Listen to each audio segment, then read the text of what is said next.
ब्राह्मण और सर्प। पंचतंत्र की कहानी। किसी नगर में हरिदत्त नाम का एक ब्राह्मण निवास करता था।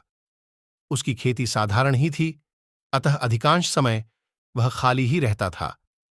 एक बार ग्रीष्म ऋतु में वह इसी प्रकार अपने खेत पर वृक्ष की शीतल छाया में लेटा हुआ था। सोए सोए उसने अपने समीप ही सर्प का बिल देखा। उस पर सर्प फन फैलाए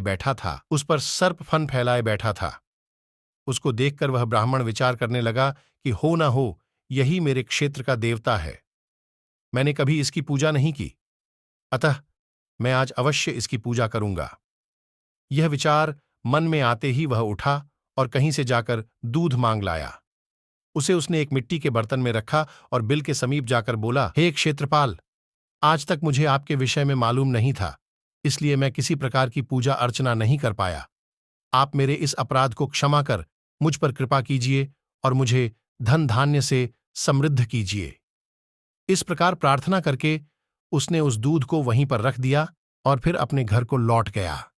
दूसरे दिन प्रातःकाल जब वह अपने खेत पर आया तो सर्वप्रथम उसी स्थान पर गया।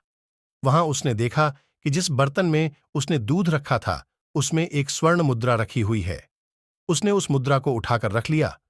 उस दिन भी उसने उसी प्रकार सर्प की पूजा की और उसके लिए दूध रखकर चला गया। अगले दिन प्रातःकाल उसको फिर एक स्वर्ण मुद्रा मिली। इस प्रकार अब नित्य वह पूजा करता और अगले दिन उसको एक स्वर्ण मुद्रा मिल जाया करती थी। कुछ दिनों बाद उसको किसी कार्य से अन्य ग्राम में जाना पड़ा।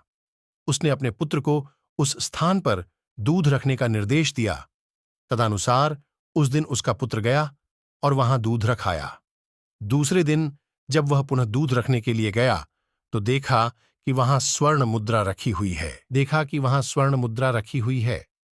उसने उस मुद्रा को उठा लिया और वह मन ही मन सोचने लगा कि निश्चित ही इस बिल के अंदर स्वर्ण मुद्राओं का भंडार है। मन में यह विचार आते ही उसने निश्चय किया कि बिल को खोदकर सारी मुद्राएं ले ली जाएं। सर्प का भय था, किंतु जब दूध पीने के लिए सर्प बाहर निकला तो उसने उसके सिर पर लाठी का प्रहार किया। इससे सर्प तो मरा नहीं और इस प्रकार से क्रुद्ध होकर उसने ब्राह्मण पुत्र को अपने विष भरे दांतों से काटा कि उसकी तत्काल मृत्यु हो गई। उसके संबंधियों ने उस लड़के को वहीं उसी खेत पर जला दिया। कहा भी जाता है, लालच का फल कभी मीठा नहीं होता है। सीख: लालच बुरी बला है,